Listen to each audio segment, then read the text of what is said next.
Testing, testing.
right, so on the record for the Public Service Commission's rulemaking 76, cybersecurity. So I guess why don't we take appearances? So Thank you, Mr. Chairman. Brian Quinn on behalf of the Joint Utilities. Michael Dean on behalf of staff. Chris Kroik on behalf of Do It. Ryan Schufer, Office of People's Counsel. John Borkowski, the PSC Cybersecurity Reporting Work Group Leader. okay, and so I guess you're going to take the lead, or all right? Sure. Okay. Thank you. Okay, good morning, Chair Hoover and Commissioners. On March 27th, the Commission held a COMAR rulemaking session in the RM76 docket to consider revised and new cybersecurity regulations. There was extensive discussion at that hearing among the stakeholders on non-consensus issues, and the Commission took no action on the proposed regulations at this initial rulemaking session and directed the stakeholders to proceed with follow-up discussions to address non-consensus issues that were raised at the hearing. Now, as a result of those discussions, the Cybersecurity Reporting Work Group filed a supplemental report on April 17th.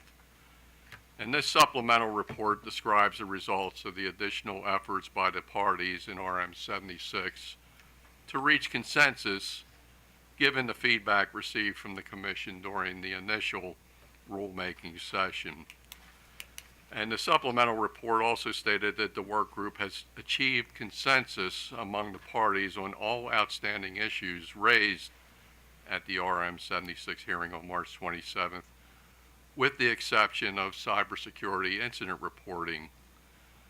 And the draft regulations in the work group supplemental report contain the joint utility regulation proposal for cybersecurity incident reporting, which was opposed only by the Maryland Department of Information Technology, otherwise known as DOIT. Now, DOIT's counter-proposal on cybersecurity incident reporting is also described in the work group's supplemental report.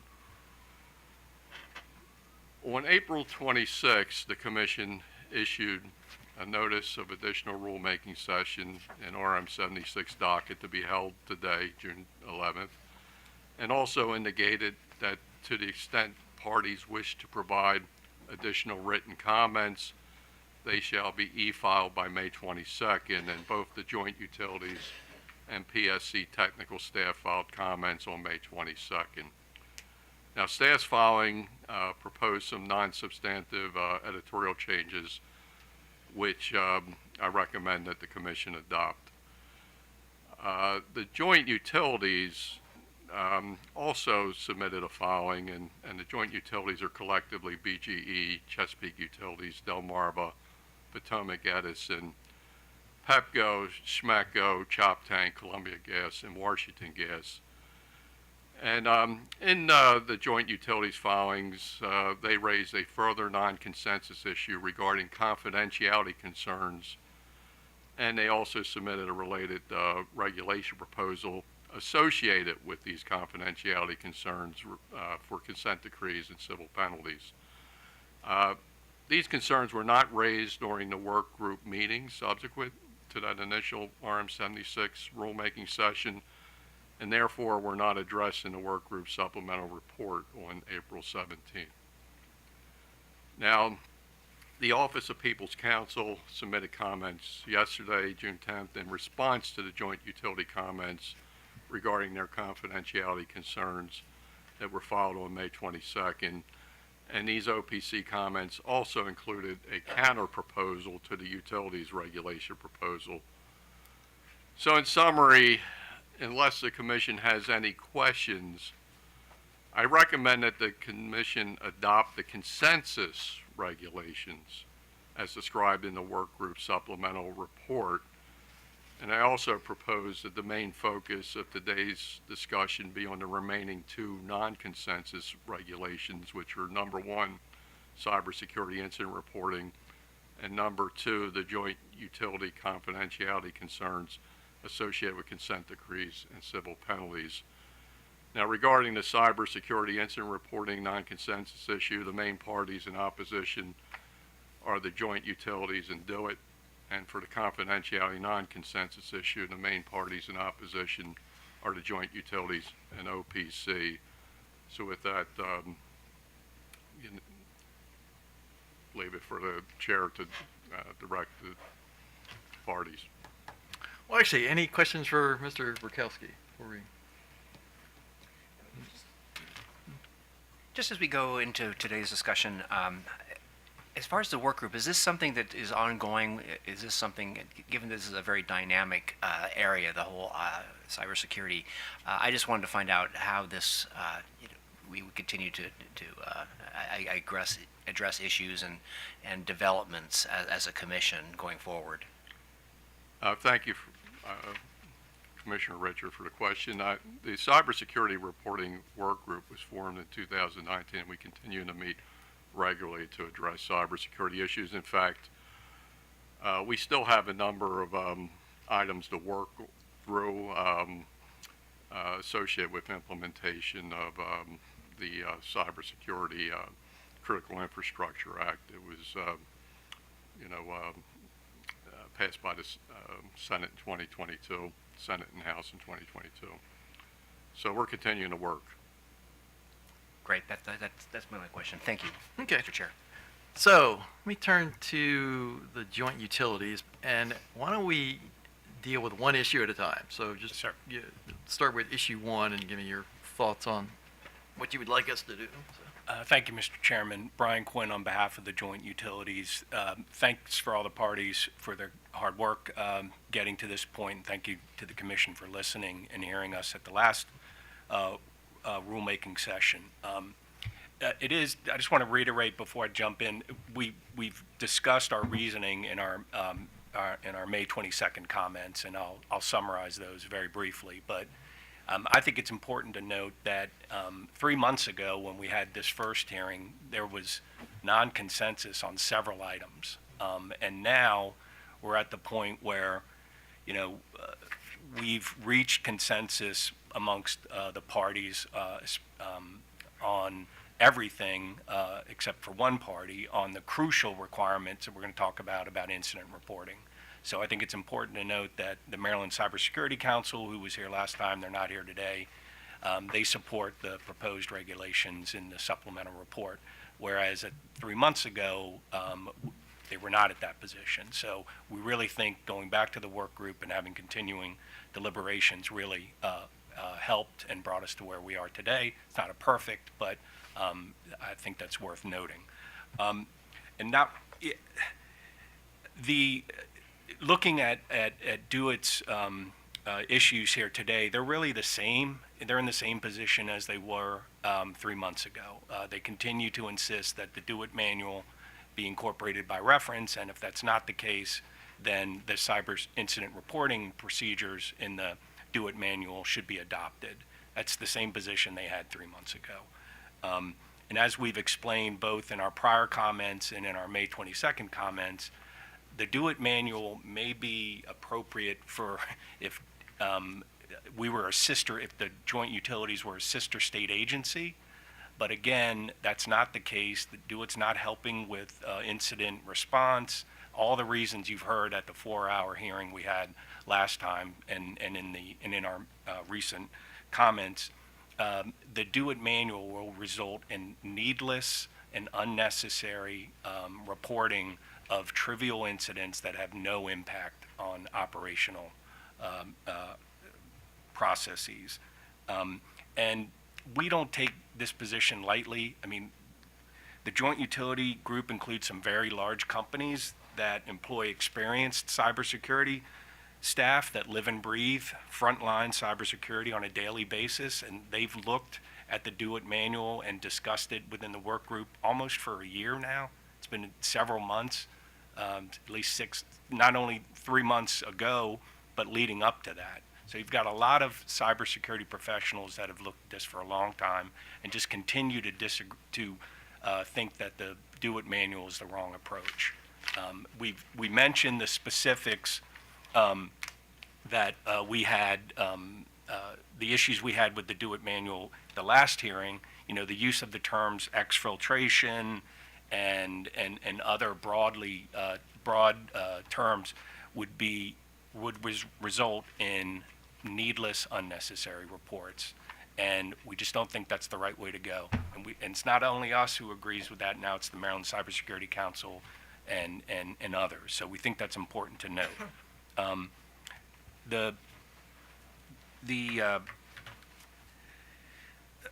Our the proposal in the supplemental report for the newly modified regulations, we think, coupled with the reporting requirements, will ensure that our utility resources, which are scarce, and more importantly, ratepayer dollars, are spent on useful reporting that provides the key information needed by our state partners to understand the nature and timing of the incident, the impact on operations and customer information, and prevent the recurrence of future events. So that's where we are on cyber incident reporting, and it's taken a long time to get here, and we just hope you take into account and leverage the experience that the cybersecurity professionals who work for the public service companies and the Maryland Cybersecurity Council have now come to the conclusion that the proposed regs and the staff's supplemental report are the way to go. So I can get into more details on the specifics, but I hope that we can stop there and happy to answer any questions. And again, we've explained more details in our May 22nd filing, Commissioners. So any questions for Eugenie? Or the joint utilities? Okay. Well, I guess Mr. Chair, I'm wondering if this is the time to ask, or should we wait for the other parties? Well, why don't we do, if you have any clarifying questions. No, I have questions about the proposals. All right, so why don't we hear from Mr. Chairman? Do It. Right. Can I just have one last Sure. thing? I'm sorry, to address Commissioner Richards' comment. This is just the beginning, Commissioner Richard. Even under, the work group continues to meet and will continue to meet. Under the proposed regulations, the utilities are required to file status reports every 2 years. So the commission will be informed, that include a third-party independent analysis of the cybersecurity procedures in place at the utilities with an attestation letter. Every 2 years, that's got to be filed. So this is going to be an ongoing process, and as we move forward, if there's issues that are raised either in the reporting or in those status reports, they can be addressed by the commission. So this is just the beginning. Yeah, and thank you for that, and because that's important to me, that just to know that this is an ongoing process, and that as developments, develop, that we are ready to address them. I guess I'm a little concerned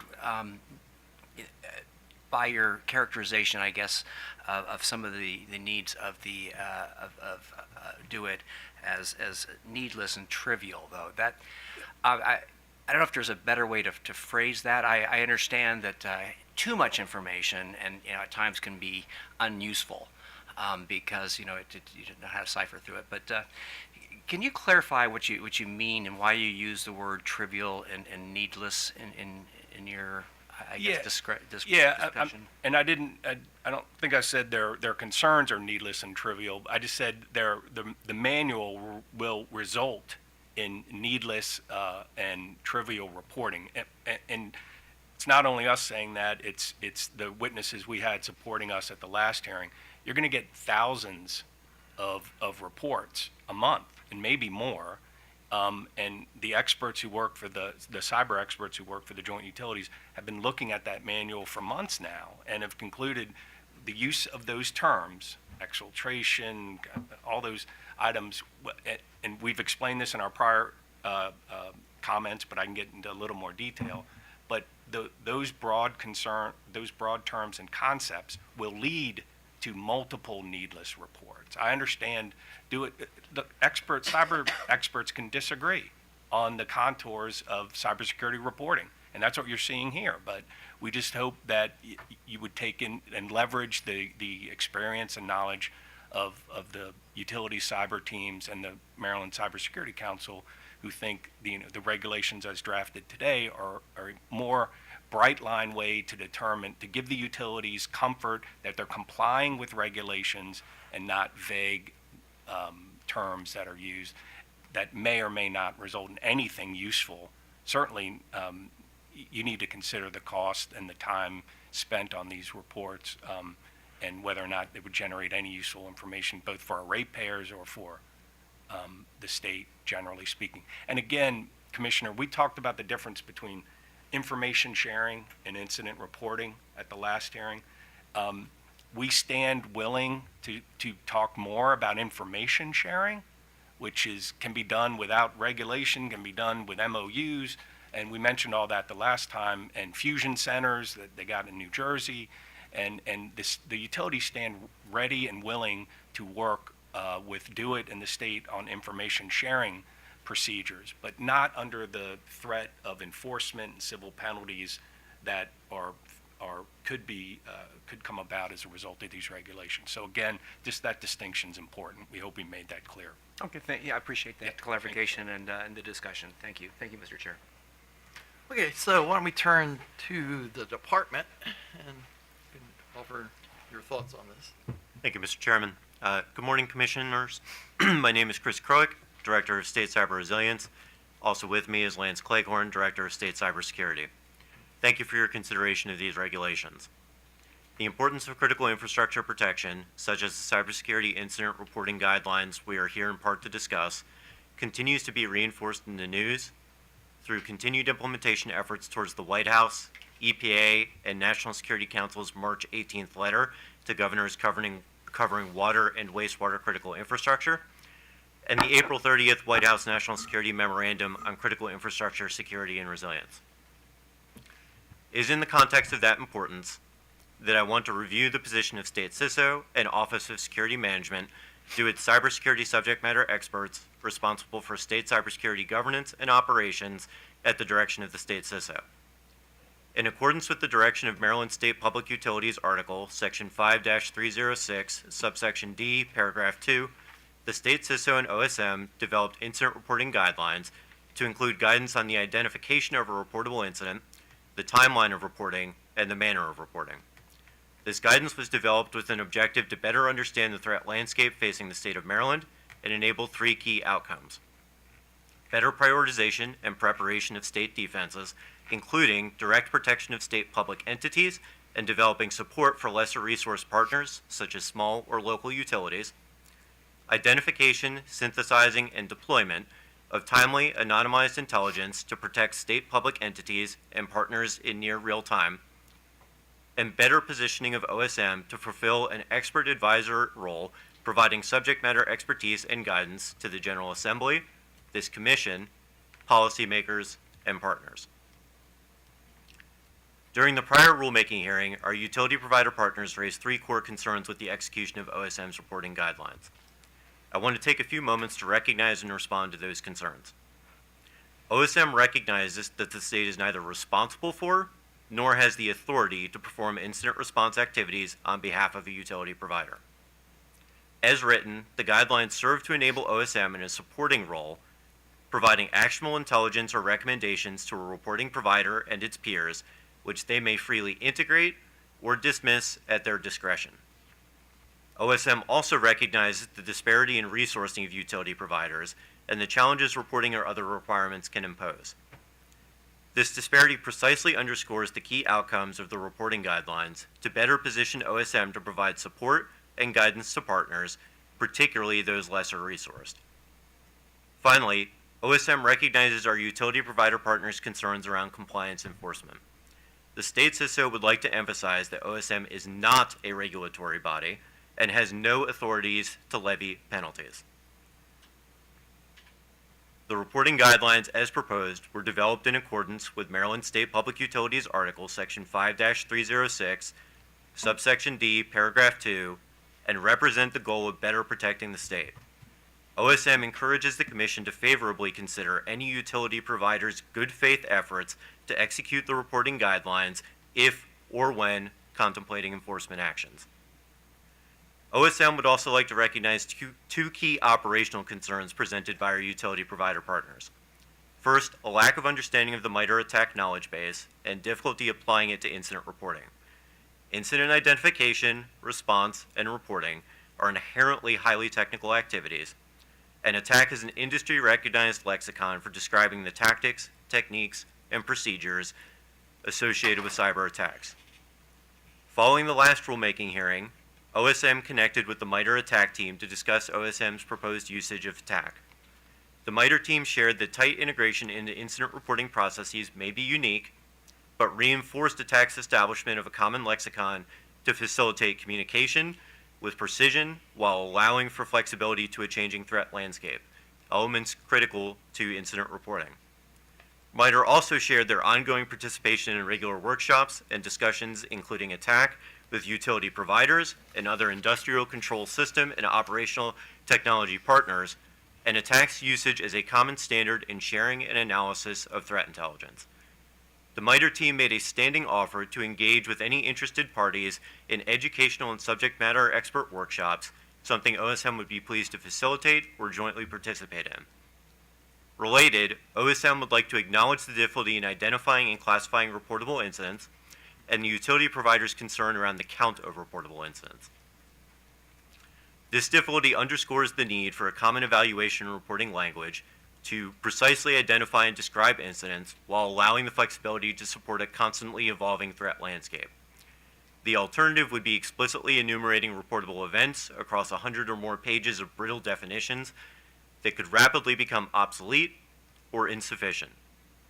During the prior rulemaking sessions, in the following working group session, and subsequently, OSM has made a continuing commitment to jointly workshopping anonymized, historic incidents and reviewing the reporting guidelines for recommended adjustments as needed. I want to note that to date, the joint utilities have not taken OSM up on that offer.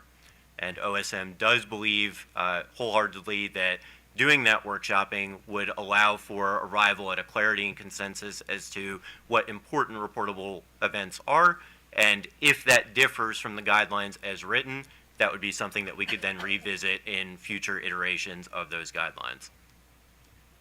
I'd like to conclude by reemphasizing the importance the state CISO and OSM see in this reporting to better protect the state and support our operational and policy-making partners. I also want to restate OSM's willingness following rulemaking implementation to engage in collaborative efforts to refine the reporting guidelines to reduce administrative burdens while maintaining alignment with those key outcomes. The threat to critical infrastructure, including our utility provider partners large and small, is clear and present. The state has not the mandate, resources, or interest to assume responsibility for our partners' defense. However, it is clear that success in protecting state and private interests can only be defined through collaboration towards a common collective defense. Thank you, Commissioners, for the opportunity to share the vision of the state CISO and OSM, and I welcome any questions from the Commission. Actually, let me ask a couple of clarifying questions. Sure. So these reports would actually come to us and not you, correct? So as established by the guidelines, they would come to the Maryland Security Operations Center, which is under my purview, would be taken in through that group, and then I would have to reference the regulations, but I believe that it is either then incumbent upon the Maryland SOC to provide those to you as a follow-on, or for the joint utilities to also share those with you. And sure. Okay. Just a clarification on that. We would expect that DOIT would give us the information. In fact, we had already worked with others in DOIT to clarify that they would send us breach information once they had received it, and then we would inform the Commission. Meaning the Office of Cybersecurity would inform the Commission if there were any impacts. Yeah, all right. So, but I just want to get a, so these incident reports are going to first go to DOIT and then come to us? Right. And that's the way it's defined in the statute, that it goes to DOIT, and then DOIT notifies other agencies as necessary. So, you know, and the utilities don't want to have multiple reports. No, I understand that part, but responsibilities either. So we want to have it go through one central source, and then anything that's Right. pertinent would come to us.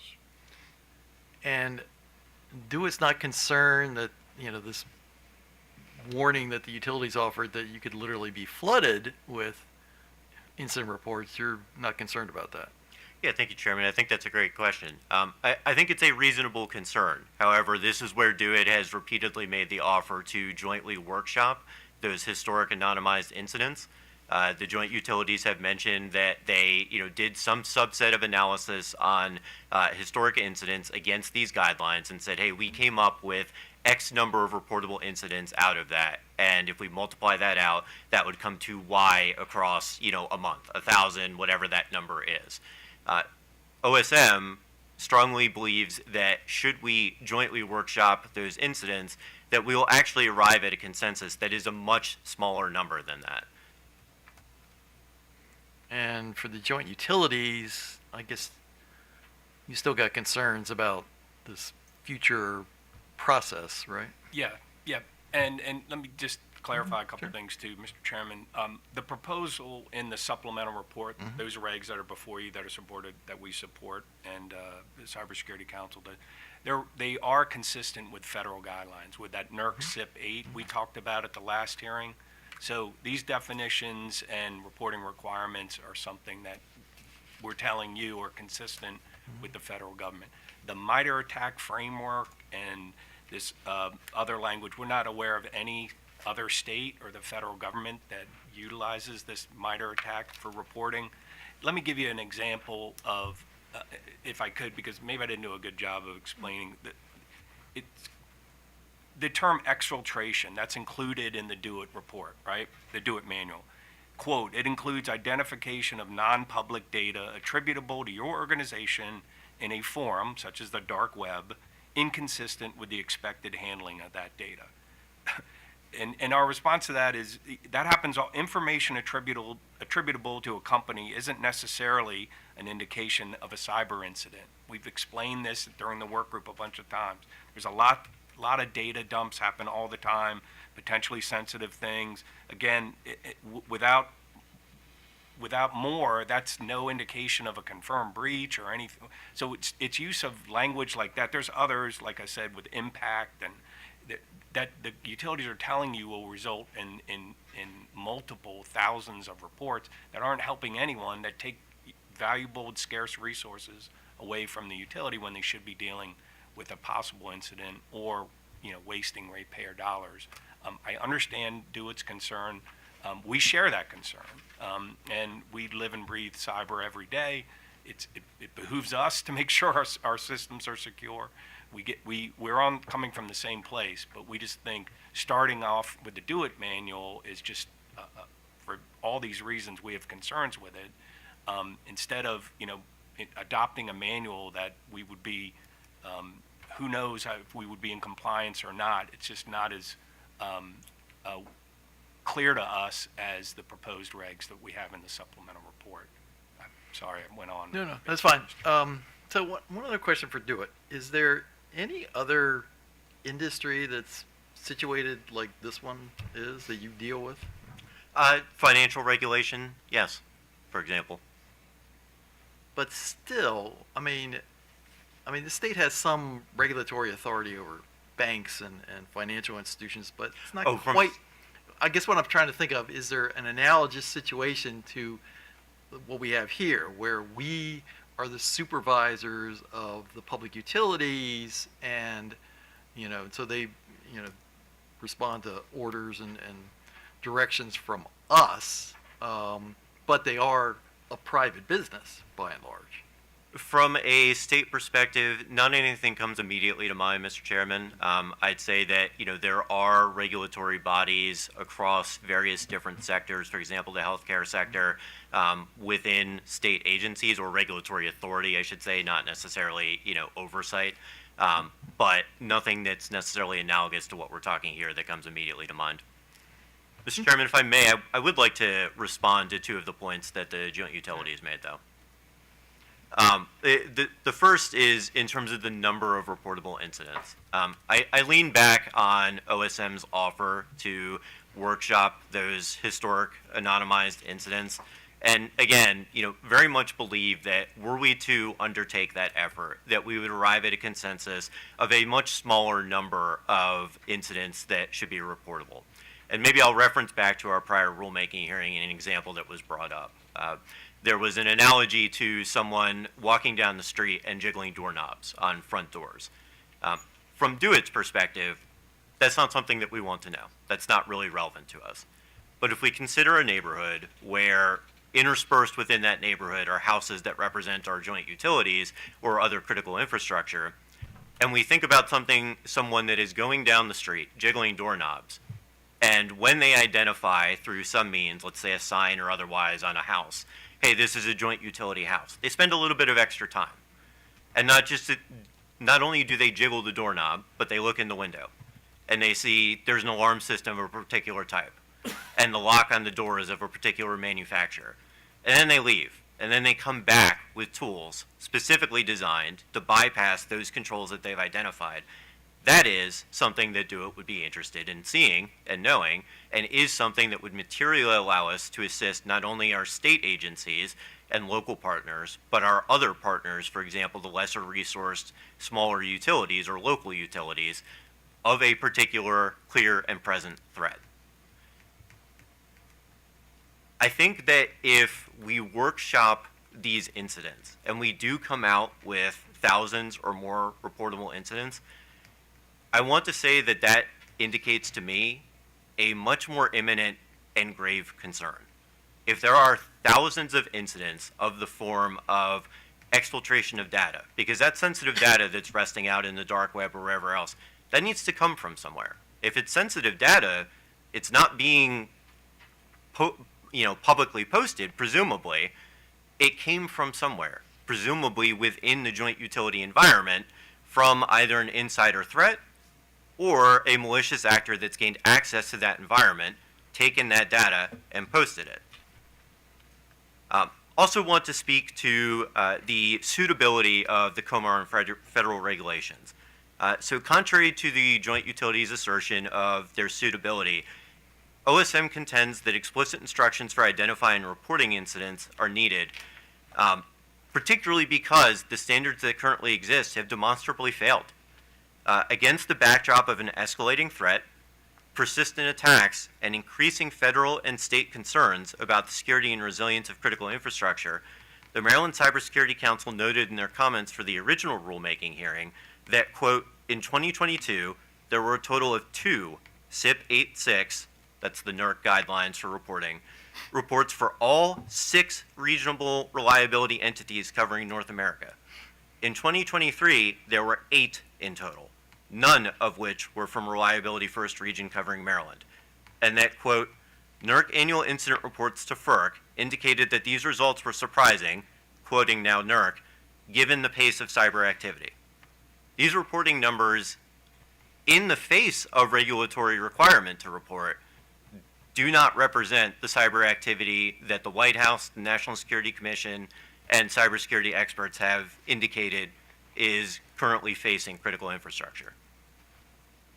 All right, so one last clarifying question for me. This process that you described where you'd be workshopping this with the utilities, are these bilateral discussions between you and them, or are we part of that process?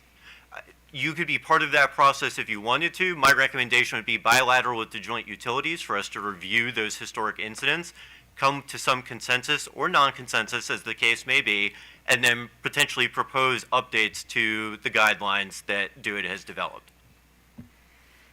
Okay, so questions from the commissioners? Commissioner Yes. Schlesinger. So Croit, Mr. Croit, is that your? Croik. Okay. So let's start with you. Just the comment you just made about the SIP 8. So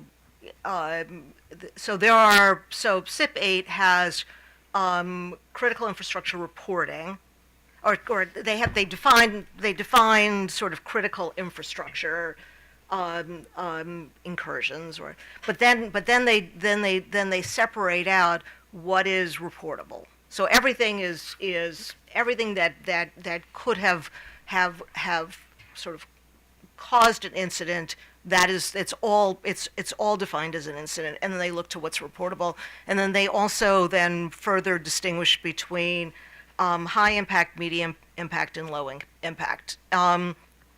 And so your suggestion that there were no reportable incidents, you're suggesting that that means that utilities have failed to report, as opposed to the fact that they just didn't have anything to report?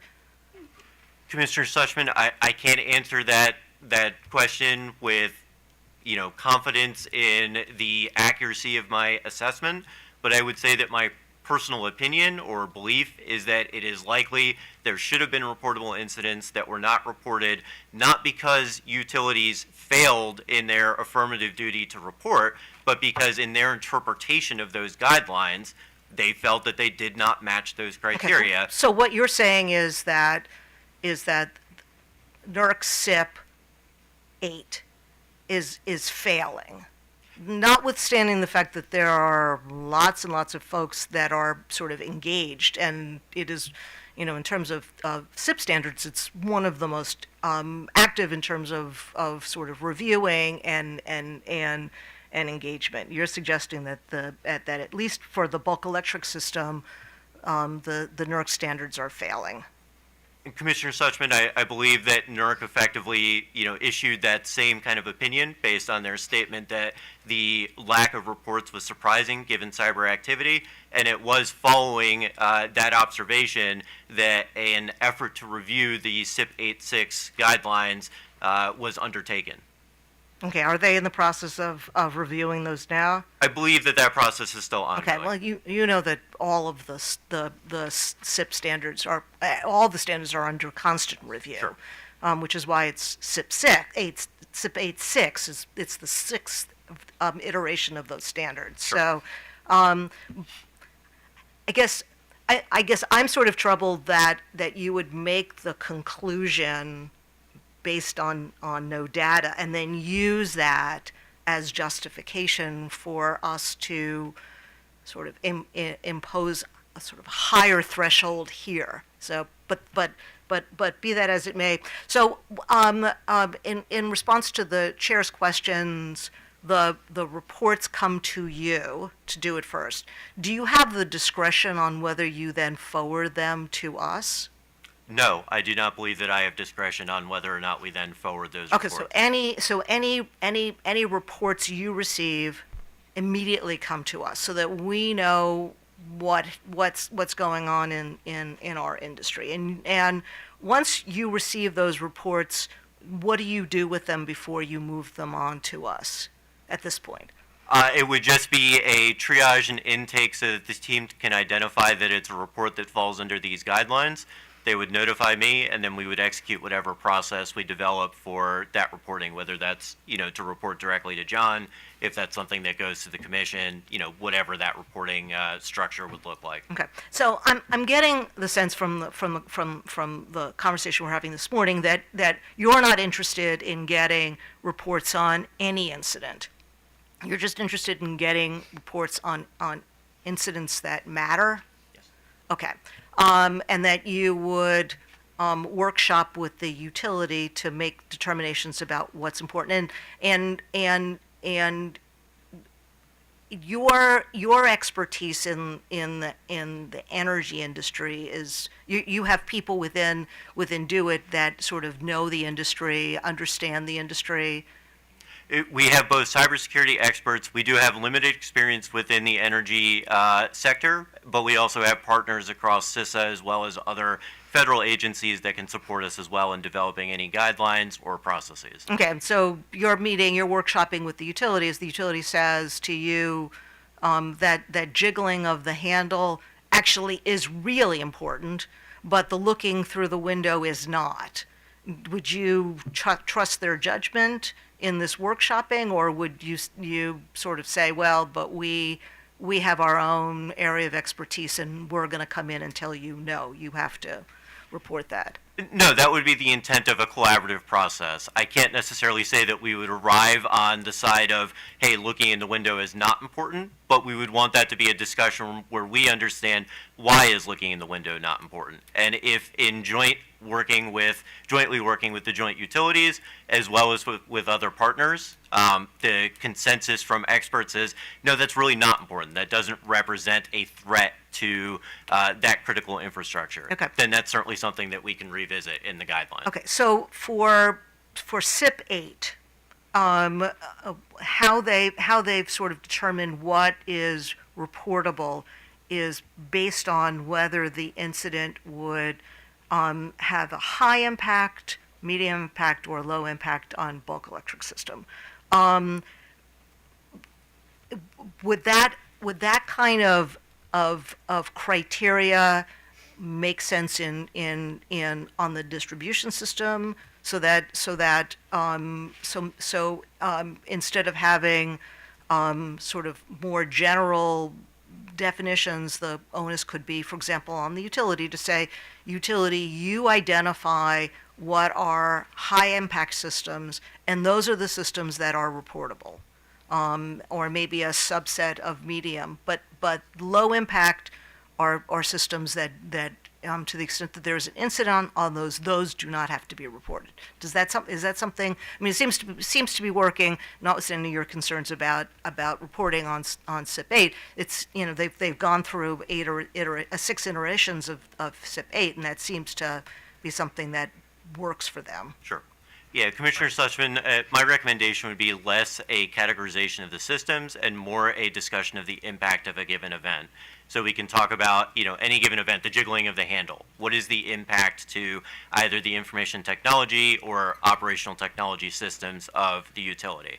If the impact is, well, someone jiggles the handle and figures out whether or not it's locked, that might then drive whether or not we find that to be a relevant or useful event, less so than, is the door necessarily to the operational technology room, or is it to the server closet for the organization? That is also something that I think can play into the determination of a reportable incident, though. Okay, but utilities are in the best position to know what is high impact, medium impact, and low impact on their system. Do they really do it to workshop with them to make those determinations? They know their system, and they know what. I believe that NERC allows for the utilities to make those kinds of decisions, and NERC doesn't step in, and so can we sort of put within the rules the onus on the utility to define what could be a high impact event or a high impact vulnerability, and that would be reportable. And Commissioner Sussman, I believe that the guidelines do that by effectively laying out criteria for what DO-IT considers important in an incident. I mean, the DO-IT guidelines. Right, the DO-IT guidelines. Right. And then, But let's sort of move the DO-IT guidelines to the side for a minute. I'm just trying to sort of figure out what sort of pathway forward, what sort of makes the most sense in terms of not overwhelming you with information, but having you and us receive the information that presents the greatest threat. And it seems to me that if we, I always like to try to follow somebody else that has sort of gone through the path and engaged a lot in this process, and here we have NERC, which has looked at this, and admittedly is on the bulk electric system, but it still has applicability to, I think, to the distribution grid, and so if it notwithstanding your concerns, I would think that it actually is working. If it weren't working, FERC would have been making much more noise than it has. I would be comfortable in having a process which gives the company the responsibility for identifying what are the high impact facilities, and then reporting those, and to the and recognizing that things change, and impacts can change, and it may be that they thought something was a low impact, and it ended up having a high impact on the system, and that then we'd have to look at that, and so the process is constantly evolving, but it gives at least I think it would give the utilities the ability to be nimble, but not to overly report.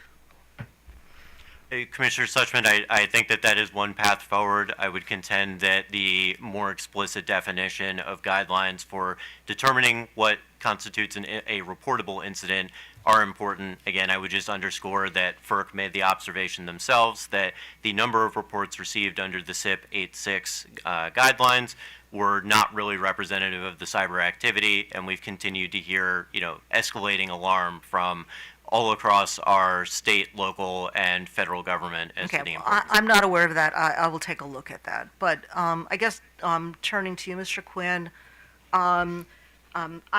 I looked at your proposal to add the word directly, and I don't really know what that means, because when you're doing a cyber incident, presumably you're doing it directly. So I'm not sure that that's sort of narrowing the scope, and so I guess I would ask you if there's a way for the utilities to be able to identify high impact devices or so that we're not dealing with the sort of the incidents that don't have an impact and wouldn't have an impact, and we're only focusing on things that did or could. So Commissioner Suchman, you're talking about, that's the definition of cybersecurity incident that uses the term directly. But I want you to also go to page 8 of the supplemental report. Everything you've just talked about, Commissioner Suchman, is contemplated in the modified regulation regarding COMAR 20, it's on page 8. Okay, is it up here? Because I I don't hope have so. the page 8 here. But look at page COMAR 2006-0105A 5. So this is the modified reporting requirement, information that needs to be reported that's agreed to by everyone in the work group save one. And it talks about the degree or scope of the impact of from the incident on the delivery of utility operations or services. Everything you've just talked about, Commissioner Suchman, is contemplated in that proposed reg. It's in here now. What we're saying is the do-it manual, agreeing to workshop, reporting after the fact isn't going to change the words in the do-it manual that, if you adopt that, are going to be applicable to utilities today. So everything you've said, again, we believe is contemplated and covered in the proposal before you. That's all I can say about it. Okay, well then talk to me about, I just feel like the directly is confusing. I understand that it was your attempt to try to narrow the scope, but I mean, if it's a malicious act, it's. So that's page 5. No, I'm looking at the filing that you made on May 22nd. Yeah. Okay. We're just quoting the proposal, the modified proposal for the definition of cybersecurity incident that's on page 5. And we just, that definition is changed from the original definition proposed back in March. And that's what the group agreed to. Okay. I'm just sort of asking, I couldn't understand how directly was narrowing the scope, and I just worry that it can cause confusion because what if it was, I don't understand the flip of directly is indirectly, and what is. Well, we've talked about in our comments, I think that sort of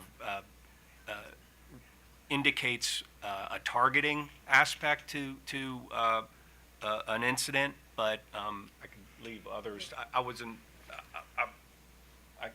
Let me see if I can get a.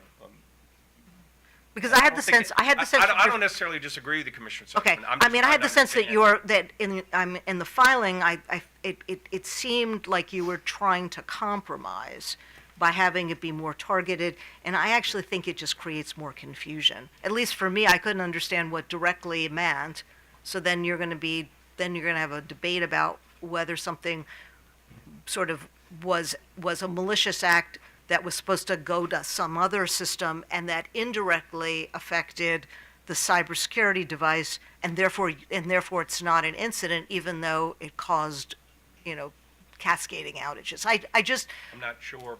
Okay. I don't think we disagree with your comment. But again, I represent 9 different companies. no, I understand. involved. It was just a question that I had. I thought that was the way that you were hoping to compromise on it. It just seemed like it was adding confusion to me. So your proposal would be to delete that word? Yeah, because I don't know what directly means. I mean, unless somebody else can speak to that. Maybe Mr. Croit, did you? No, Commissioner Suchman. OSM doesn't really have a contention with the word directly, mostly because I don't see it as affecting, either the targeting of an attack or the consideration of an incident, nor the materiality of the impact of that incident. So I'm kind of with you. I don't know that it modifies that definition in a meaningful way.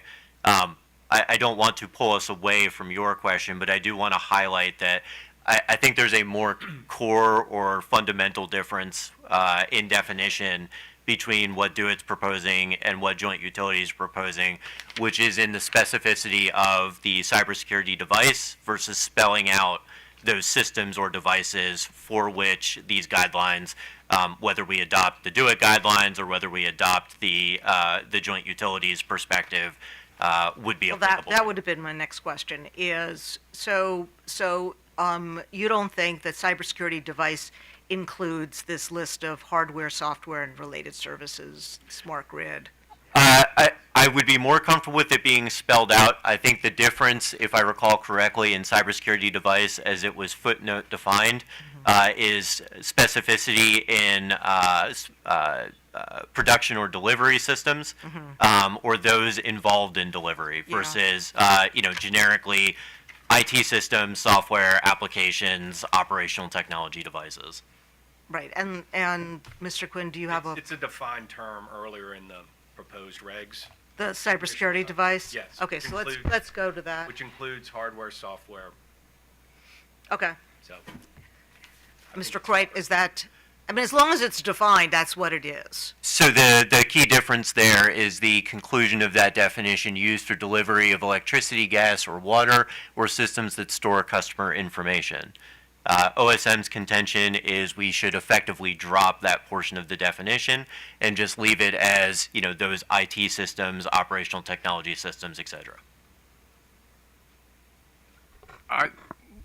If I'm allowed to speak on this, Sure. we use the term cybersecurity device in multiple That's what I was locations in concerned these about, too. regulations. Yeah. So I really want to keep the device, otherwise Yeah, I think we're going to have to that's- change a lot more. Right. It does bring in your concerns within a single definition. I think that's right. Okay. I would propose then that we consider changing that definition as it exists within the regulations. The core concern that I have is the commission heard during our last rulemaking hearing extensively about Vault Typhoon and the activity of Vault Typhoon that very specifically has been publicly described as targeting information technology systems, not necessarily directly operational technology systems or even integrated systems, but instead information technology systems with an intent to dwell or then understand the environment that that actor has gained access to before potentially pivoting or impacting those operational technology systems. Mr. Burkowski, you had. Yeah, in response to that, I mean, we also define information technology system, which is part of the definition for cybersecurity device, which I think goes to the scope of what Mr. Krowick is talking about. Information technology system means hardware and software related to electronic processing and storage, retrieval, transmittal, manipulation of data. So this gets more to the general IT systems and not just simply the OT type of system. So I think that the definition is contemplated is sufficiently broad.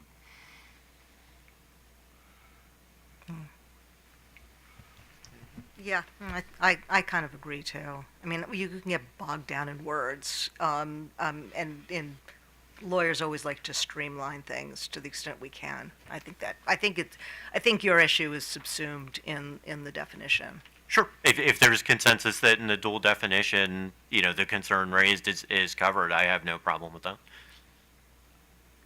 Can I make one other point? I guess the other point I'd like to make in this discussion is the use of the term directly, and subject to check with the joint utilities, but it may have been in a past filing or it may have been discussed at our meeting, but I really felt that definition was in alignment with the SIP 8 definition that you were trying to harmonize to some extent. So subject to check, I think that, harmonization is important. And if it is indeed trying to harmonize with NERC SIP 8's definition, then that's an important consideration. I think I didn't see it. I mean, I admittedly, I went quickly through SIP 8 because there's a lot in SIP 8. I mean, I think that's right. I think to the extent that you can, because you're, I mean, when you have cybersecurity incidents, it's often not just on the distribution system. It can be on the bulk electric system. So I think, but if it's not there, then we don't want to add something new. It seems to me. So, Mr. Burkowski, you're gonna check on that to say. Well, I would like the. Okay. Yeah, Catherine is pointing out that. And what's this document? Oh, okay. They're buried in a document which we need to find. I mean, we talk about the fact that this is grounded in the definition is grounded in the NERC SIP 8. Okay. And just to add, Catherine Moriarty, that FERC directed NERC to develop and submit modifications that would require the reporting of cybersecurity incidents that compromise or attempt to compromise a responsible entity's electronic security perimeter or associated electronic access control or monitoring systems. NERC took input from electric companies, and these modifications resulted in NERC SIP 8. So directly is defined in the filings with as that. So it's would require directly is requiring the reporting of cybersecurity incidents that compromise or attempt to compromise a responsible entity's electric security perimeter or associated electric access control monitoring systems. So it includes a range of. Right. I was just worried about the term directly compromises as opposed to something that doesn't directly compromise. Do you see what my concern is? Yes. It's just the placement of the word directly. Right. So if we could just confirm that.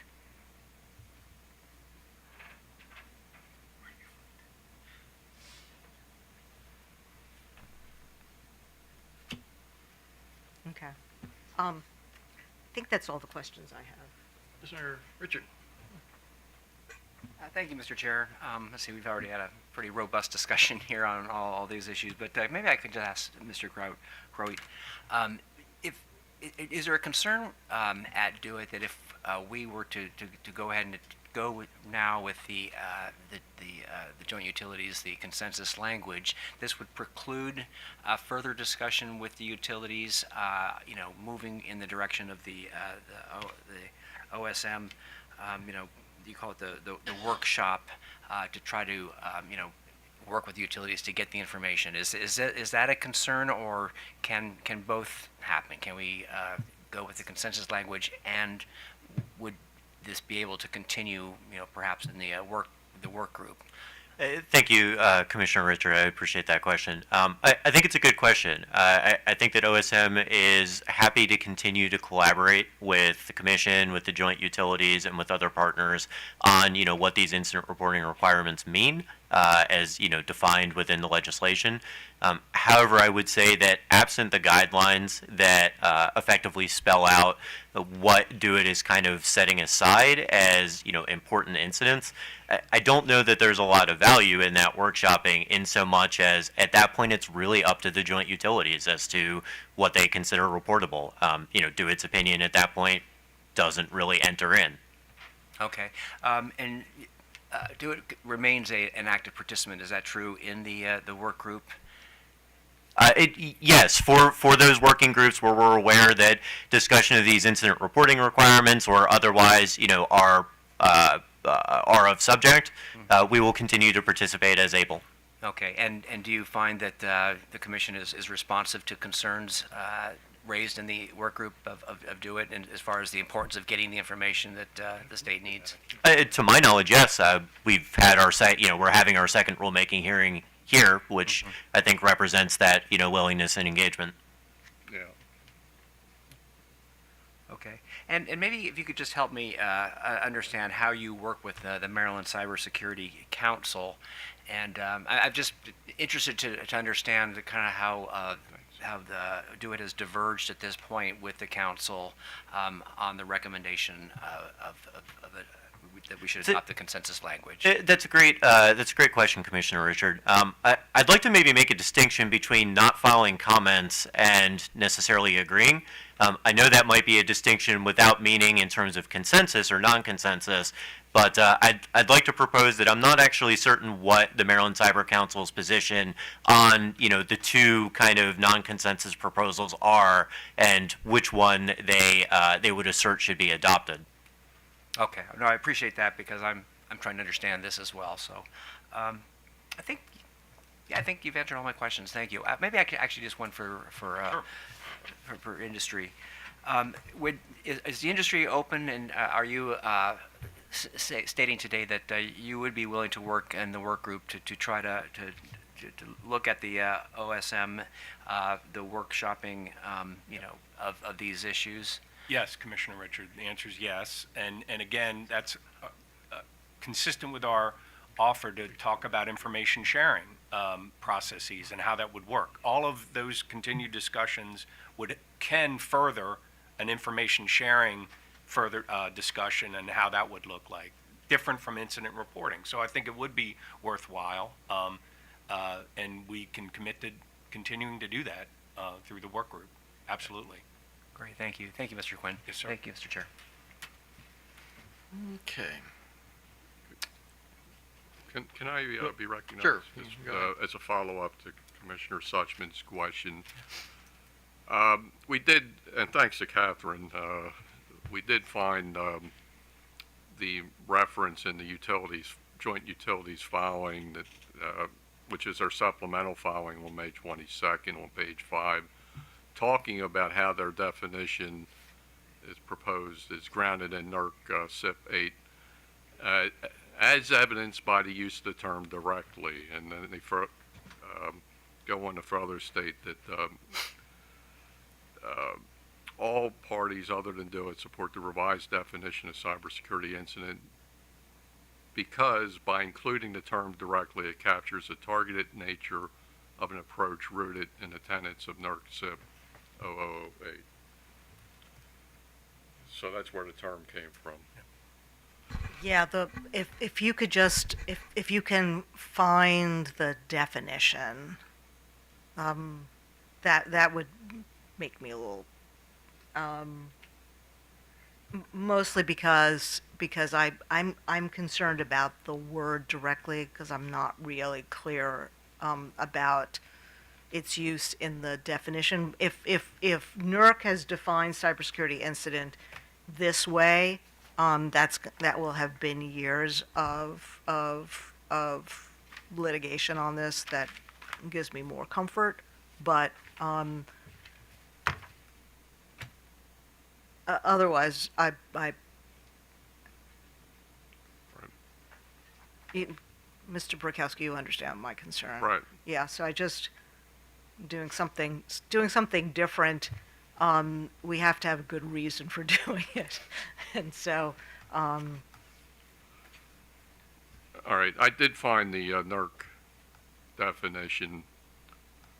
Cybersecurity incident is a malicious act or suspicious event that, for a high or medium impact BES, bulk electric system, cyber system, compromises or attempts to compromise the one, an electronic security perimeter, two, a physical security perimeter, or three, an electronic access control or monitoring system, or disrupts or attempts to disrupt the operation of a BES cyber system. So in that definition, I'm not seeing the term directly. yeah, and I looked at that definition, I didn't see it Okay. either, and that was sort of my concern. So I'm not sure where it came from. But I think, but when you have an existing definition and then you add something, everybody who looks at that is going to assume that it was added for a reason. Yeah. So is the, can I ask a question of the bench? I guess if we were to take out the term directly and leave the rest of the definition, would that assuage your concerns? Yes, I'd be fine. Okay, so I guess, let me understand, I mean, are you Yeah. okay with I that? think that would be fine, subject to check, but I think that would be fine, Commissioner Suchman. If it's not, we'll notify the commission immediately. Right, and I would be in support of just taking that, the definition that the joint utilities have offered with, and taking out directly in both cases. Right, and,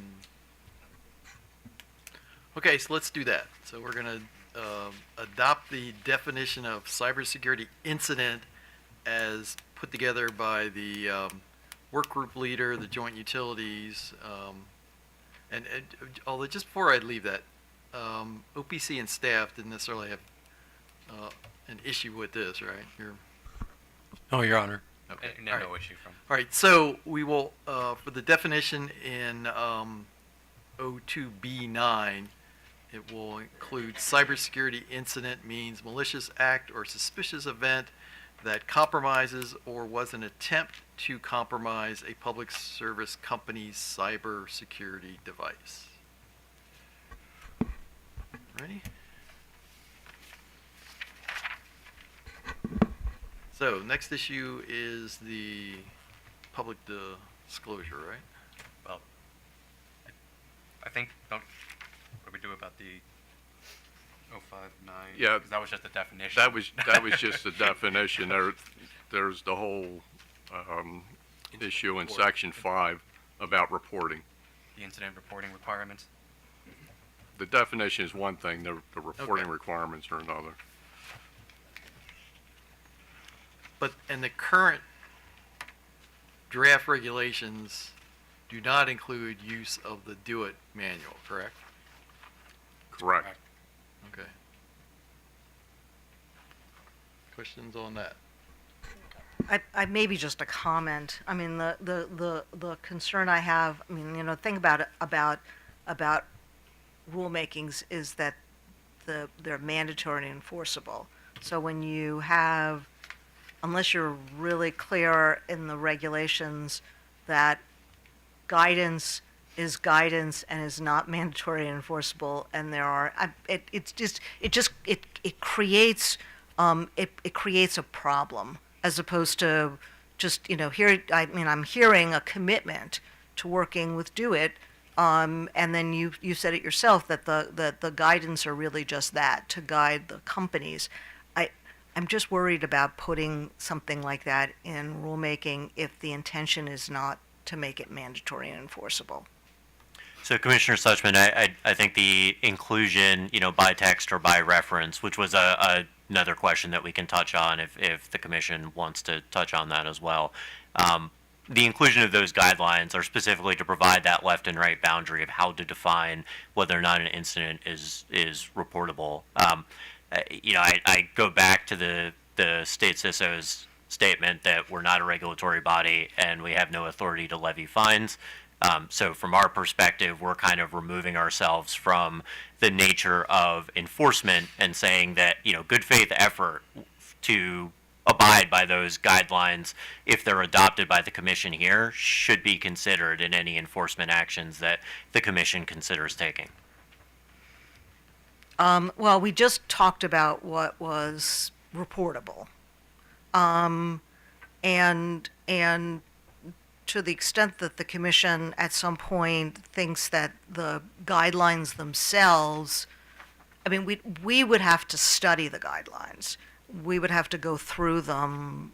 I would go through them, every line, before I would feel comfortable about referencing them in rulemakings.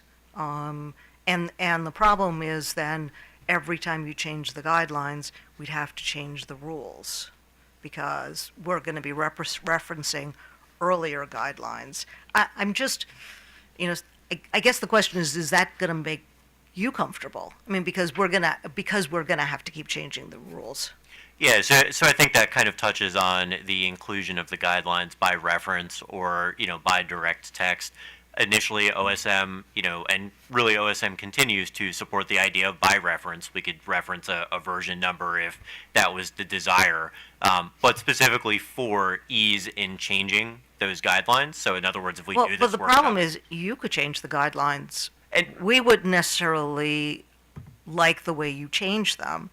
We're including them in regulations and then blessing them. Right. But then we're blessing something that keeps changing that we have no control over. I'm just wondering if this is, I mean, you're sort of hearing, do it as part of a process. I'm not understanding what you're gaining from adding them, and I think you're creating a world of trouble for us by incorporating something that we don't control. Yeah, so OSM recognizes the concern around, the capability of the state CISO to then change those guidelines without public request for comment or without any rulemaking hearing. And so OSM is, prepared to reach consensus on the idea of incorporation by direct text where it becomes part of the actual rulemaking and then changes would necessitate either consensus or going through another rulemaking hearing to address that concern so that the commission still has that capability to influence those guidelines.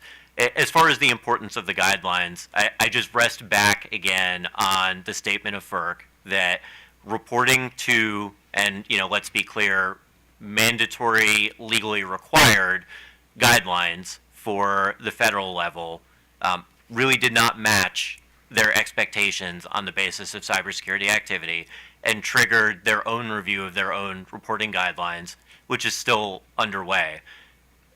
OSM's position is that signals that there's insufficient reporting and is attempting to then lay out some guidelines, left and right boundaries to assist in the definition of, here's what a relevant or reportable incident would look like, and here's the key details that, need to be reported as part of that.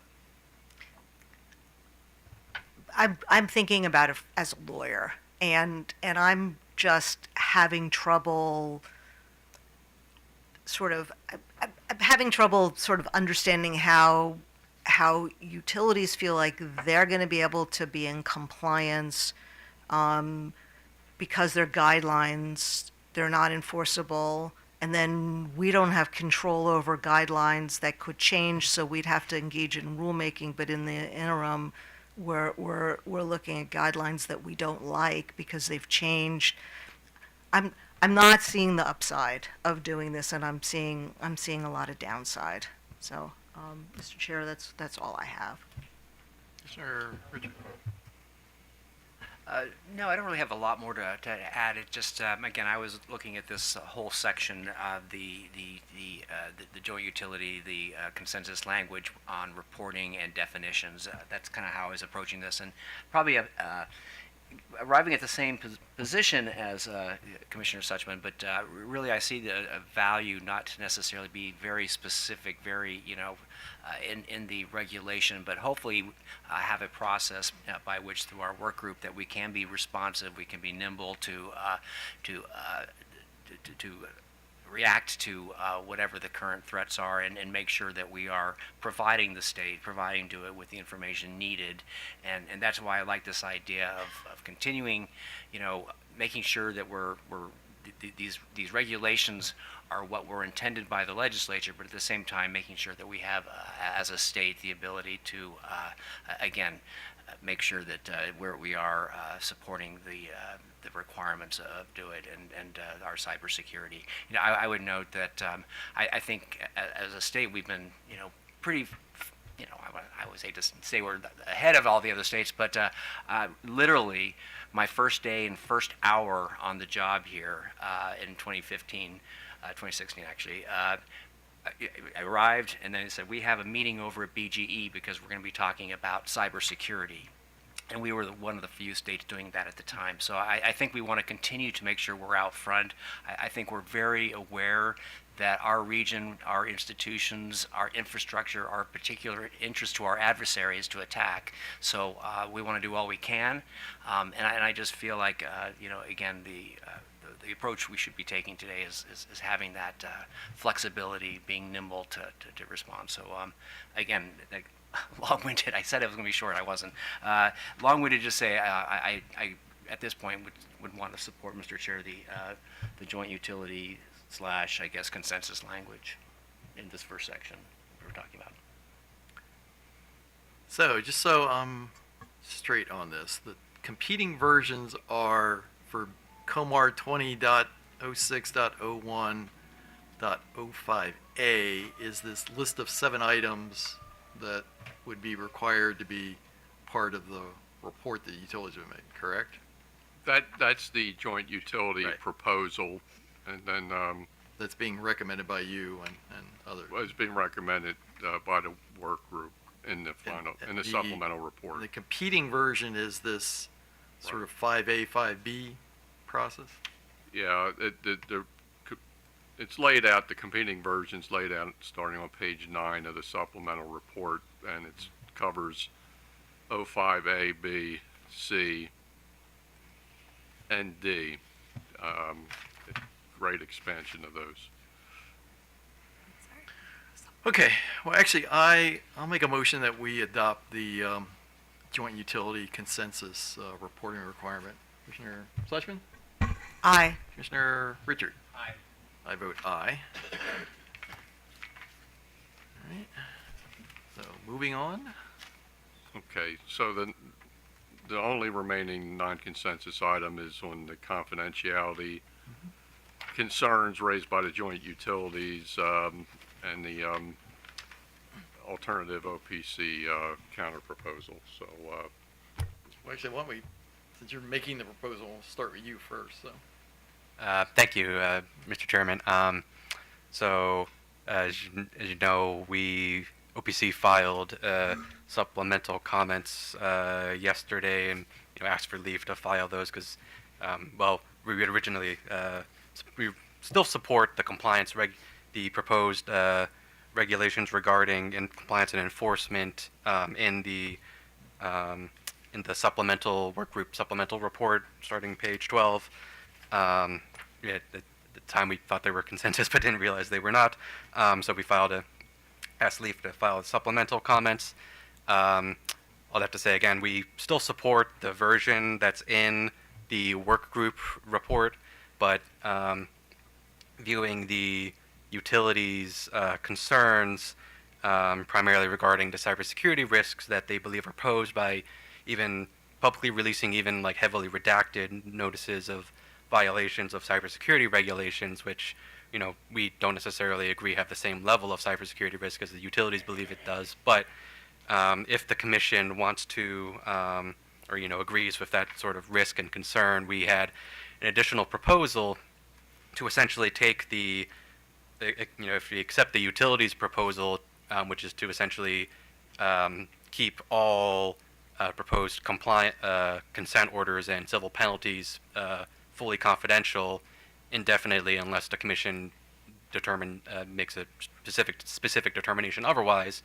If the commission goes with that proposal, OPC had an additional proposal to essentially, after a set period of time, after a year, after the commission makes a final determination on the proposed consent order or civil penalty, that that it would be publicly released after that. The idea being that after a year, any issues should be remediated, and thus it wouldn't pose as much of a cybersecurity risk. It would basically be stale intel to anybody who's looking. So we would have at least some level of transparency there, as opposed to, the default being completely confidential unless the commission makes a specific determination otherwise. And then within our proposal, we would also, give the utilities the opportunity to present, make a showing to the commission, demonstrating why, if there's certain circumstances that, the utility believes and the commission can determine to not, by default publicly release it after a year. Thank you, and happy to answer any questions on that. Any questions for OPC? Commissioner Sussman? So I'm all for transparency, but cyber is a little bit different, and sometimes simply telling the bad guys that somebody was fined could itself give them information that they need. So, for example, after a year, if you have a utility that had 14 violations, you don't even have to identify what those violations are to tip to one of the black hats that, oh well, maybe there's a little bit of a vulnerability there. We should go after them. So I guess my question to you is what would be the value in the transparency in other circumstances I completely understand. I guess what would be the value in having that information be released? What would your clients gain from having that information released? I believe that it would still be of some value. It would give people the knowledge and the information that there were there were issues in the past, so that at least there's some level of transparency. Of course, our office would represent our clients, and we would still be getting access to that information, so we would know that, but the general public wouldn't necessarily. And I think under the utilities proposal, we're concerned that the general public may never necessarily know, even even if it's been years and the issues are no longer really issues per se, but the idea being that they wouldn't know, they still wouldn't know after I think under the utility proposal likely wouldn't know after years. I think it's just it would still provide some level of transparency while trying to balance the sort of giving information to black hats kind of concern. Well, I'm sort of wondering, not sort of being really clear about where the value is for ratepayers, but there may be value, for example, in a utility that systematically violates standards year after year after year. Would you be amenable to flipping the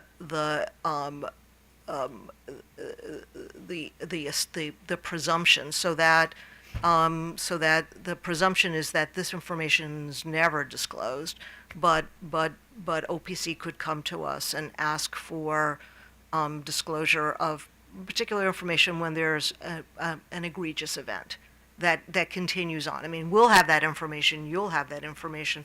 So the default won't be always releasing the information after a year, but releasing the information where there's a need.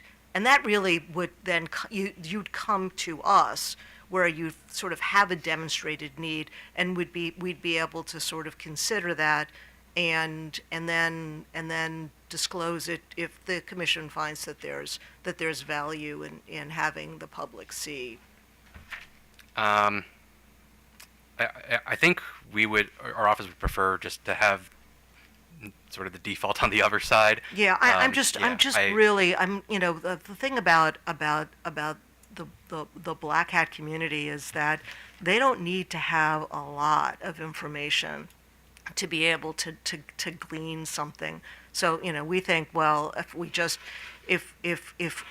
hide most of it, but we just, sort of tell them that there was a fine, even that is information that they can use to try to gain access again. Yeah, I understand. I mean, I think our proposal of sort of releasing it after a year was with the idea that, after a year, such information wouldn't necessarily be useful anymore. But, I But understand the a concern. fine is, if a utility was fined, 15 times last year, if I were a black hat, I would say, ooh, maybe I'll try it again, because if they were fined 15 times last year, maybe they haven't fixed that broken back door. Yeah, understood. I think again, our office would just prefer the, leaning towards the side of, transparency by default on this, but, I kind of understand the concern. Okay, that's all I have. Commissioner Richard.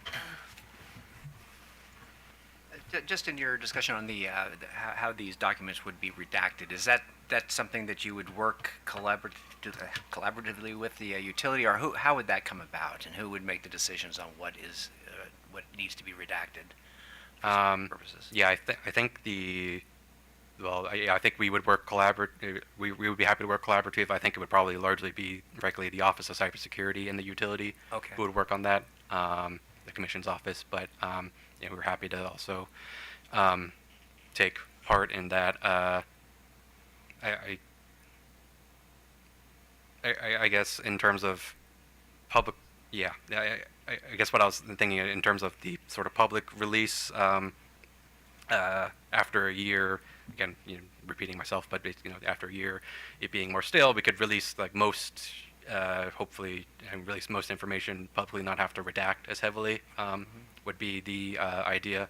But then if I guess if you went with the utilities proposal and sort of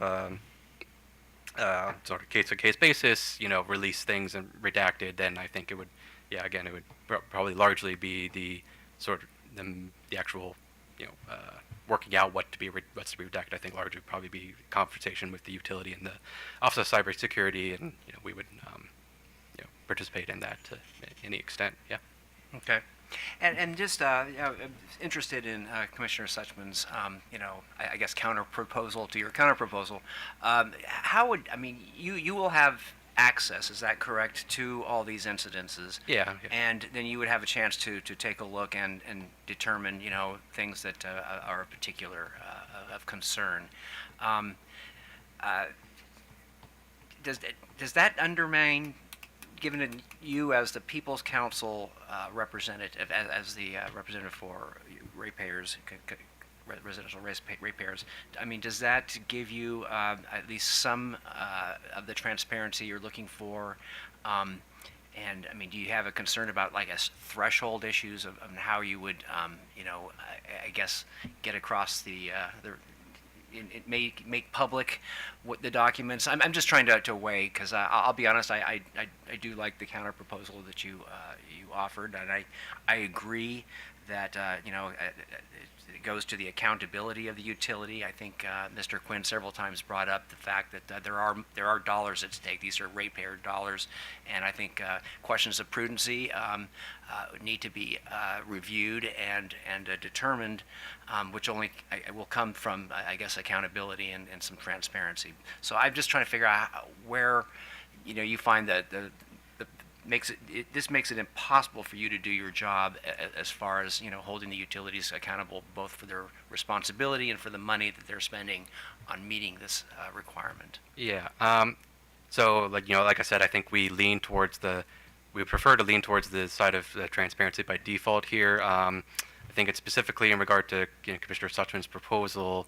Now that I've considered it a little bit, I think the problem I could see is that in the cases where you would say, like Commissioner Suchum was proposing, where you have repeated offense over and over again, and that's sort of something that you want to raise alarms about. I think then the counter is pretty easy to say, well, you have all these concerns. We can't release anything publicly because that's going to create it's going to be even a bigger target on this company's back, right? And so we kind of reach a point where nothing ever gets released, because if it's to the tipping point of this is like such concern, somebody should know about it, but then it's of such concern that nobody should know about it.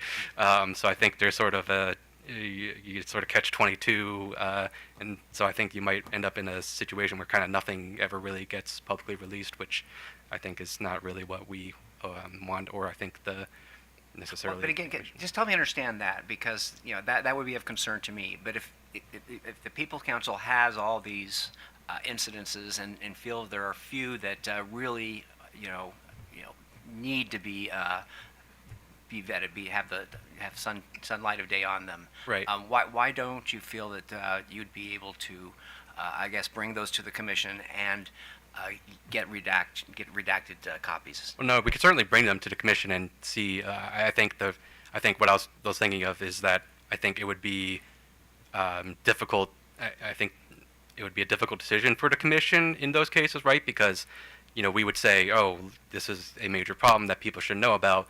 The utility would, I think, say, yeah, it's such a problem. It's such a problem that people shouldn't know about it, actually. And so I think, I think it wouldn't necessarily be a problem for us bringing it to the commission, but I think it would be a sort of difficult question for the commission of, is this, where's the line between this is of such concern that people should know about it, but it's of such concern that, like, releasing any information about it publicly would present a target, for, black hats, right? And so I think, that decision line, where, I don't think it's an operational problem necessarily for us. I think it would just be, I wonder if it would be difficult for, in sort of determining where that line and like what we should or shouldn't release. And so I think it becomes kind of a sticky problem in terms of actually deciding what to release or not release. Okay. Yeah, well, I agree. It obviously increases the burden on People's Council, and then, of course, that then shifts to the burden on us to make a decision. But in any case, thank you for those answers. And I guess, Mr. Chair, I kind of lean on the side of transparency. Prefer the approach of OPC, but I could also live with Commissioner Suchman's counter proposal to their counter proposal. One thing, sorry, just to note, I think Commissioner Suchman's counter proposal is just pretty close to what the utility has down on paper right now. So I guess my question is, the goal of this process is to actually have less cybersecurity incidents. And, given the fact that the customer of a utility doesn't have the ability to switch unless they move, other than the possibility of public shaming being an incentive for the utilities to be more attentive to preventing these situations, I guess I'm trying to understand what the customer is going to get from knowing this information. And the contrast would be, if a bank gets hacked or some other sort of entity gets hacked, you actually have the ability to say, well, I don't trust these guys with my information, so I'm not going to deal with them anymore. But again, with the utility, unless you actually move out of their service territory to somebody else, the knowledge of this is not going to do anything for you.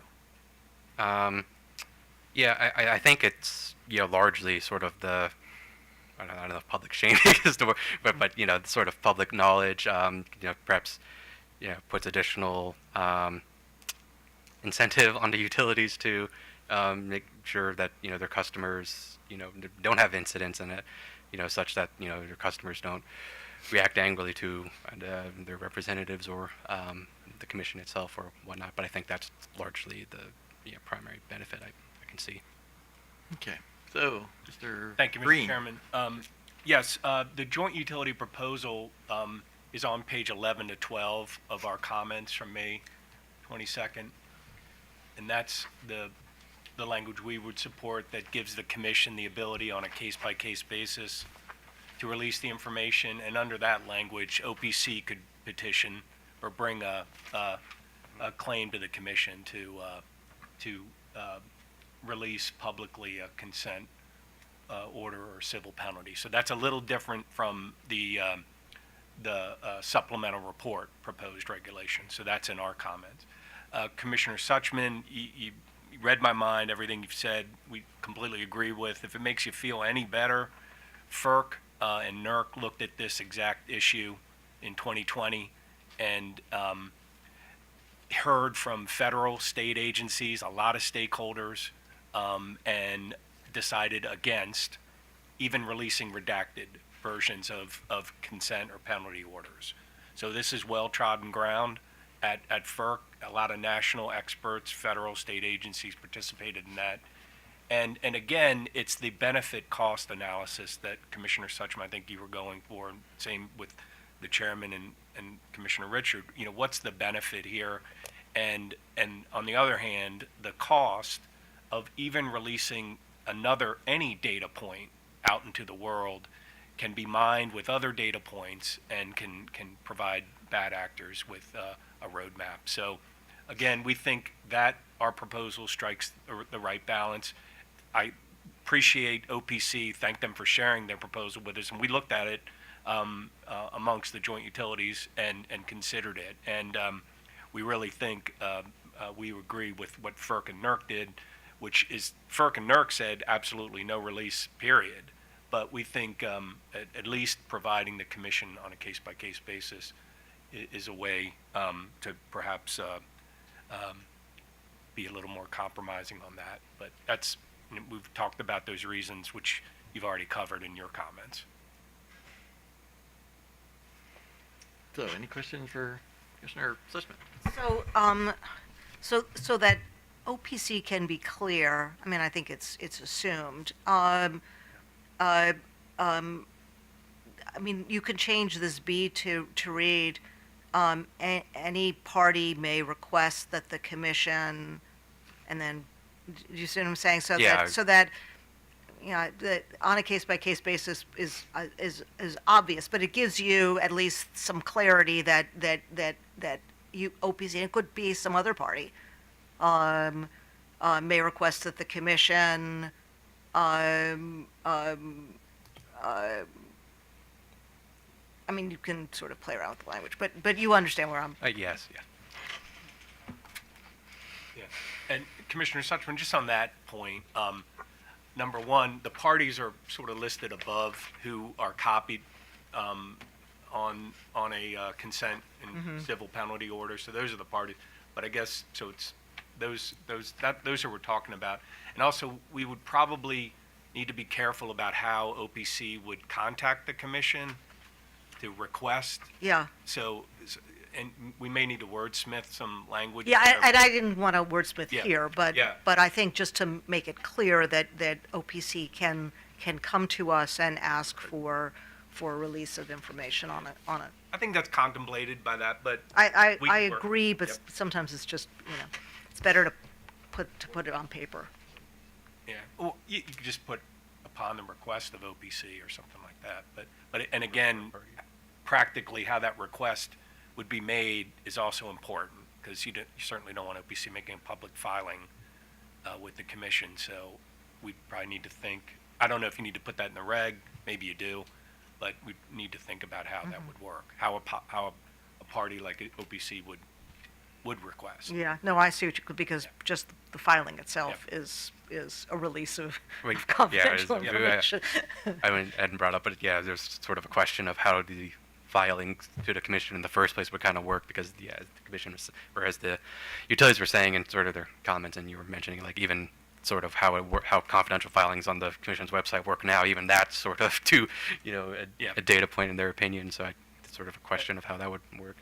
Agreed, Ryan. That's another point I think we should talk with commission staff and the work group leader about how filings will be made, through the commission's electronic filing system. Even confidential filings identify the filer, and so, but that's something. Yeah, that can be FERC has a CEII sort of process where information goes in. Maybe someone can contact them and find out how they do that. Okay. Catherine? So, well, actually, before I turn to John, does DeWitt have any thoughts on this? No, sir, no thoughts on this. Staff? Okay, John. Yes, thank you. Regarding the filing of these items, we do not have the ability presently, other than the Commission's confidential filing system, to accept confidential files. We've been working on trying to get some encrypted file transfer capabilities, but we're not there yet. I don't personally feel like we need to codify in regulations, every I and, dot every I and every T as far as the process. I feel like the intent of the regulations as proposed by the joint utilities is sufficient, and I'm not recommending any further wordsmithing of the joint utility proposal. I do think that without I leave it up to the Commission, obviously, for all this, but I'm not taking a position on the OPC additional wording. I do think that there are situations, though, where the Commission may want to publicly disclose information. I'm thinking more of, if an incident became public anyway, because things do become public, I think it's important that the Commission have the ability to at least, in some cases where it might be extreme impacts, to be able to demonstrate to the public its exercise of its regulatory authority, through, the imposition of consent decrees or civil penalties. And in that case, I could see where the Commission might want to reserve the right to be able to publicly submit information on a consent decree or civil penalty to the public. I don't. So to that effect, I do support, at least at a minimum, the joint utility filing proposal, and recommend that maybe the process parts of it just be remanded back to the cybersecurity work group to just develop the process. But I think the intent is stated as and the intent can be codified as stated in the joint utilities filing.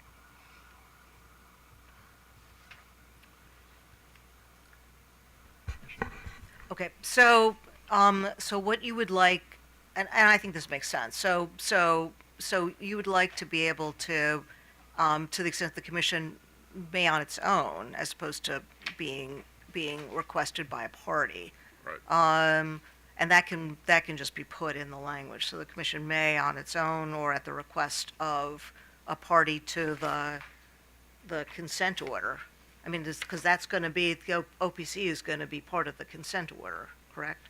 So can that just be the Commission may on its own, or as requested by, at the request of a party to the consent order, determine if and when any, or something like that. So, but that sort of makes clear that we can do that as well. And I think that's already in the proposed language in .02C.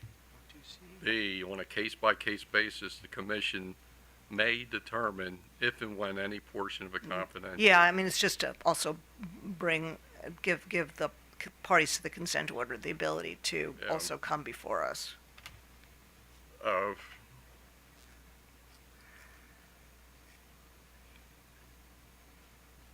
But you guys. Yeah, I'm not sure how I would modify that. Yeah. I mean, you could put upon request by an entity.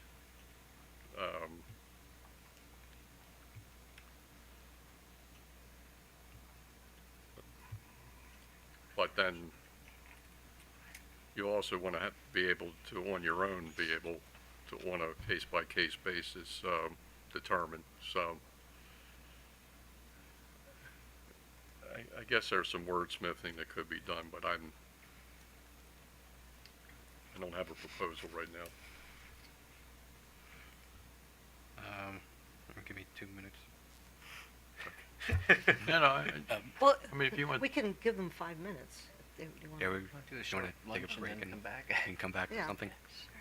all right, so, If the well, commission- actually, why don't we do this? Let's take a 10-minute recess and see if you can come up with something that the three entities can sort of live with regarding this situation. I mean, the thought is that we're not going to have a situation where it's a mandatory release after a certain period of time, whether a year or a decade or whatever. But if you want to come up with some process that gives either us or some other party, including DoIT, even though they said they don't necessarily have a item in this matter, a way to ask us to release something, then we'll do that. All right, we'll come back at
back on the record. Do we have a suggestion? Okay, so you can all see the screens. So during the break, we came up with a proposal to make some edits to the joint utility wording. And Catherine, I don't know if you can scroll down just a little bit. So, first, this Part A, we have certain entities that can receive a notice and copy of confidential consent orders and proposed civil penalties. And then under B, we're saying on a case-by-case basis, the commission may on its own or at the request of any entities determine, I would personally get rid of the in a manner for now. Any entities? Well, Just get rid of that. okay. Maybe would it help to have secure in there or something just to? Well, we could talk about confidential, because originally the wording was confidential in there, but any entities determined by the commission identified of, Well, I think I don't think we need to say above, just in paragraph 1A of this section, determine if and when a portion of the confidential version, proposed consent order, or proposed civil penalty can be filed publicly. So that's pretty much where we landed. There was a question about does a request to the commission, is it confidential or not, and that can be further discussed. But and I would say that we're a little bit unclear on the terminology about the reference to paragraph 1A, but I do think that's a non-substantive change that could be made as a result of, if we agree in general with the regulation, we can make that change later without having to come back to the commission. Okay. So any questions for? about this? Okay, so, the first, at the request of any entities, Doesn't make sense. the determined by the commission doesn't make any sense. Yeah, So I think, I think Yeah. you'd want to put it after, so, or at the request of any entity identified in paragraph Yep. of the section, and it's, such request has to be in a form determined by the commission as appropriate. So that's Right. because you don't want it to just be. Right.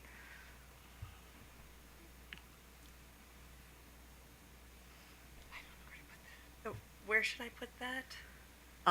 So it's at the request of an entity, and in a form, well, it says, in a manner, it doesn't, it's the filing, and in a filing, in an approach, as that the commission determines is appropriate. It's, I would you- propose that we just put in there that the process should be that they contact the Office of Cybersecurity, and then we work directly for the commission, then we can bring it to the commission.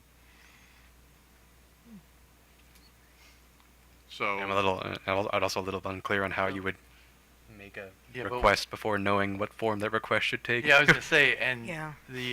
I guess the question I'd have is, it's the normal process that, stuff gets filed and it winds up, on the list. So you're suggesting that this wouldn't go through that process, it would go through a different way. Right. So we may need to, let people know how you go about doing that, so. Can I ask, when we receive information now that you have deemed, I'm trying to say this in a way that is correct here, but that you've received it in confidence, Right. and then you share it through our system in an encrypted manner. Right. How is that prescribed anywhere? Is that Yeah. something you've directed to utilities and to other parties? I mean, is there something we can kind of take from how you're handling confidential information now and put it in this process?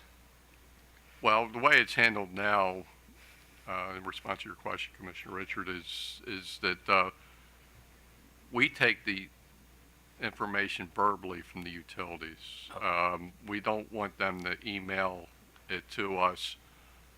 I then put it into an encrypted email and send it to a list of authorized persons as authorized by the commission, which includes OPC representatives. So that's the way we maintain it as secure now. I don't capture that in any public forum or any public database or whatever. It's just sent through the. I'm just trying to figure out, is there a way we can kind of, take that practice and reference it, or I don't know, just. Well, OPC can always send me an encrypted email, but Well, that's what, if we just change that to, scroll down a little bit, in a manner as determined by the commission. So it's, then the manner could be a filing, a phone call, but we'll determine that. Okay.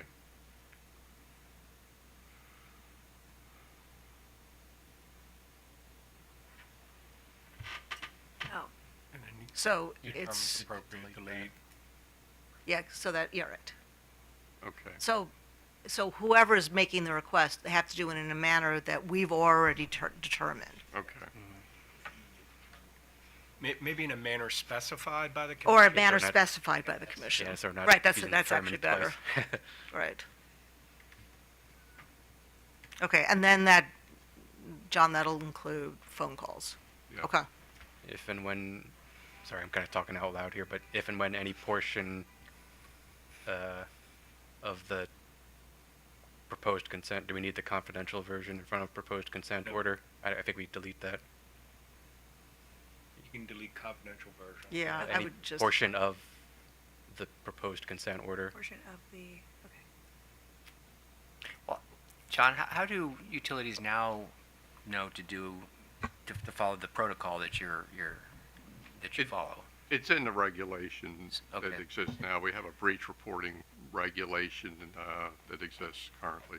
And we also, So we already Post have that- regulations. we have regulations now, and we actually also have the procedure posted on our website. There's a website link on the PSC Would it be- landing page that, Would it be appropriate just then to cite the current regulations we have on how this type of information, cyber information, is to be reported to us? well, the current protocols only cover breach reporting, and now we're getting into compliance, which, I think to your question, we need to work on it, before we post. Okay, it just seemed like Something, it but the have some intent is- uniformity in Yeah, what we're already doing. The intent is clear. I would leave it up, I would recommend leaving it up to the cybersecurity work group to, figure out how to implement it. Sounds good. Is everybody else okay with that? Does that work? One more change. Delete the comma after regulation. So that it's the one clause. Yeah. Okay. Oh, can I just ask a question? Is the version of the order supposed to be there in line A, the following entity shall receive notice and copy of the confidential consent orders and proposed civil penalties? Yeah. Still delete that. Can I delete that? Okay. Yep.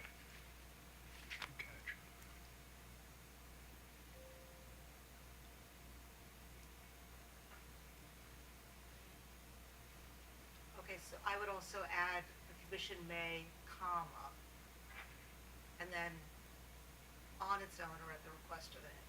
Yeah. Because then it would be the commission may determine, so. Mm-hmm. Yeah. Yep. Okay. Would that be, the commission may determine on its own motion? Well, it's on its own or at the request of any entities, I Would guess. commission motion itself? And then the manner specified commission relates to the entities. So is it may determine, comma, May, comma. may, comma?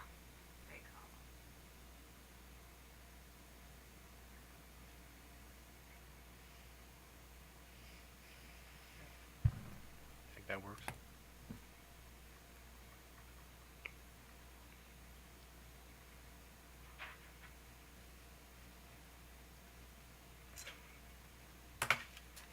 Whoops. So does this work for everybody? John? Yes. Okay. All right. So, so I guess I'll move that we adopt the revision to the regulations here regarding public disclosure in accordance with the agreed upon language. Commissioner Sussman. Aye. Commissioner Richard. Aye. I vote aye. Anything else before we go to the finale? If by finale you mean a final motion, no, I have. Right. Yeah. A little song and dance. All right. Okay. I move that we publish the following draft revised regulations in accordance with the changes made at today's proceeding in the Maryland Register for notice and comment and subject to non-substantive changes necessary to conform to COMAR drafting requirements. Revise the following regulations: COMAR 20.06.01.01, COMAR 20.06.01.02, COMAR 20.06.01.03, COMAR 20.06.01.04, COMAR 20.06.01.05, and then further move that we add the following new regulations: COMAR 20.06.01.06, COMAR 20.06.01.07, COMAR 20.06.01.08, COMAR 20.06.01.09, COMAR 20.06.02.01, COMAR 20.06.02.02, COMAR 20.06.02.03, COMAR 20.06.02.04, and COMAR 20.06.02.05. Commissioner Sussman. Aye. Commissioner Richard. Aye. I vote aye. And thank you very much. We're adjourned. Hey. Hey.